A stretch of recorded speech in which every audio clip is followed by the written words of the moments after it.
Muhammad's followers tell the world that he destroyed all the pagan Arabian beliefs and traditions and brought them the new religion of Islam. How accurate and true are these claims? It is incumbent upon us to repeat as many times as necessary that almost all their claims are untrue, unsubstantiated, false, and deceptive, because the moment they are put under scrutiny based entirely upon the Muhammadan records themselves, all these mendacities can be and are uncovered.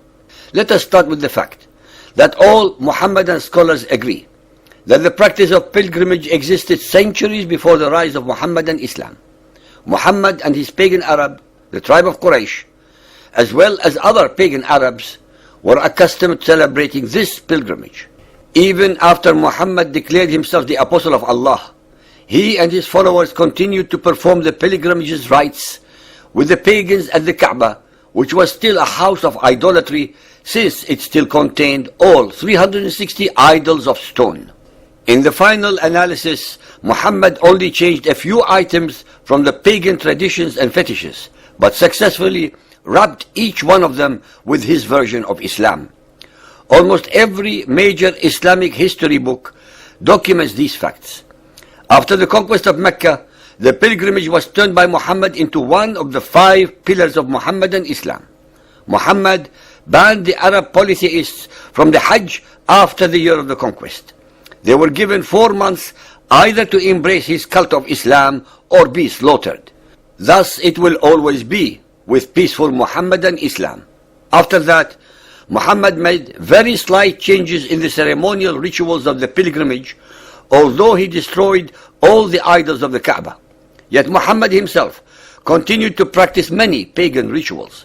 He did not abolish them nor reject them. This created some consternation among some of his followers who expected him to completely uproot these idolatrous rudiments. Muhammadan Muslims continued and continue to date to practice many of the pre-Islamic pagan rituals, such as running between the 2 hills of Safa and Marwa or kissing the black stone. In the first case, Arab polytheists were accustomed to running between the 2 hills to glorify the idols that were erected, whom they called Isaf and Na'ila. When Muhammad destroyed the idols, his followers were ashamed to continue this practice and asked Muhammad about it. Soon he claimed that a Quranic verse was revealed to him in which this practice was reordained. Hadith Bukhari 2.195, for instance, remarks, one of the companions said to Anas bin Malik, "Did you used to hate running between the Safa and Marwa?" He said, "Yes, because it was part of the pre-Islamic rituals until Allah gave Muhammad this verse and proclaimed that it was also one of Allah's ceremonial rites." We also read in Sahih Muslim 3.411, adherents of the Prophet, when they were still in the pre-Islamic period, used to come up to visit 2 idols, Isaf and Na'ila. Then they would go and run between Safa and Marwa. Then they would have their hair cut.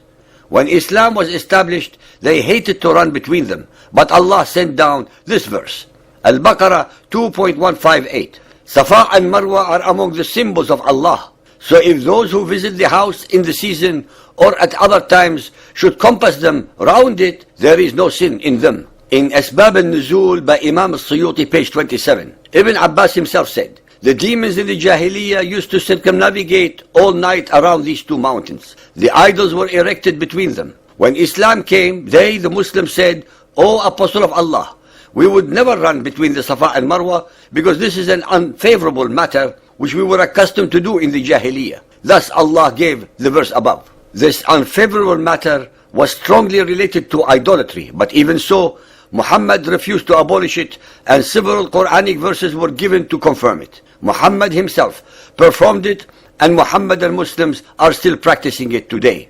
Fiqh Sunnah 5.85 attempts to explain the historical background for the sa'i, the running between Safa and Marwa. Ibn Abbas said, Prophet Ibrahim brought Hajar, his wife, and her son Ismail, whom she was still nursing as a baby, and left them at the site of the house of Allah under a tree above the Zamzam. Mecca at that time was a place where there was neither water nor any dweller. He left a bag of dates and a container of water for them. Hajar drank from her water container and nursed her baby until all the water she had was gone. Her son grew hungrier and hungrier. She could hardly bear to look at him. She went and stood at Safa, the hill nearest to her. She looked down the valley to see if there was someone who could help. She could see no one. So she climbed down Safa and reached the valley. She struggled hard, crossed the valley, and reached Marwa. She stood on Marwa and looked around. Still, she could not see anyone around. She repeated this 7 times. Ibn Abbas added, the Prophet said, it is to commemorate this walk that pilgrims walk between Safa and Marwa. Our listeners should be made aware that the above story was concocted by Muhammad and his followers, since the Bible has no knowledge of Abraham, Ishmael, and Hagar of ever having visited Arabia or Mecca. In fact, the names Allah, Mecca, Kaaba, Zamzam, etc. do not exist anywhere in the Bible. Moreover, why would Allah have a house in Mecca where there was no water and no people?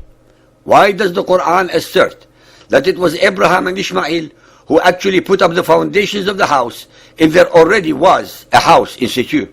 Can anyone among the believers who are listening dispute what we are saying?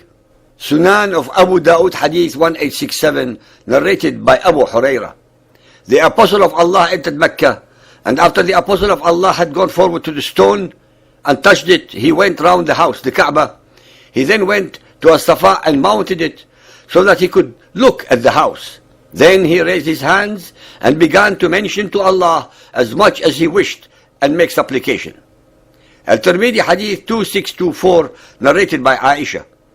The Prophet said, throwing pebbles at the Jamrah and running between the Safa and Al-Marwa were appointed only for the remembrance of Allah. Ladies and gentlemen, not a single word in the hadiths above represent any theological truth or fact based on any documentary evidence or even upon any oral pagan Arabian tradition. The agenda of Muhammadan scholars had been and continues to be the creation for the Arabs and Muhammad a worthy genealogy, an ancestry and a history connecting the Hebrews, Abraham and Ishmael to themselves. They were and are still willing to go to any length of perversity, mendacity, deception, and any depth of stupidity and illogic to achieve this goal. Every alleged tradition of theirs is mere chimera and mirage of their fertile imagination, as far away from any truth as the furthest galaxy is from the earth. It is a pitiful and a pitiable sight when so-called learned Muhammadan scholars stoop to such levels of intellectual and theological depravity against all facts and all of documented history. To prove my point, let us decipher the above stories item by item. Abraham, Hagar, and Ishmael, according to the original story in the Bible, never went to Mecca or Arabia. Ishmael resided in the land of Paran. 2.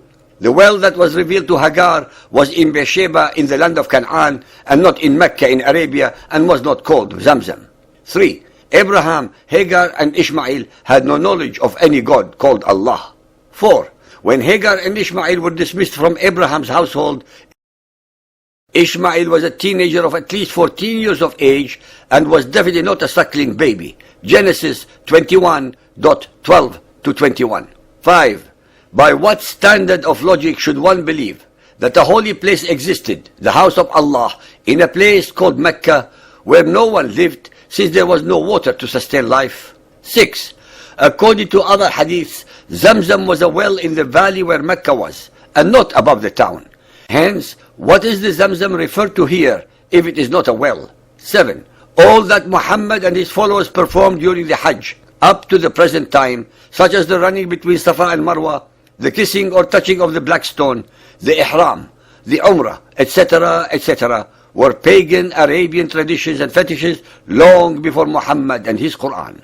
8. Since according to the Quran, the Bible is Allah's revelations to the people of Israel, then how is it possible that the stories as depicted in the Quran contradict every one of these divine revelations? Muhammad had no choice but to incorporate all the pagan Arabian traditions and fetishes into his new cult beliefs. Otherwise, his Quraysh tribe and the other pagan Arabs would not have followed him. That is, he very conveniently Islamized them and gave them a biblical background to make them sanctified and holy.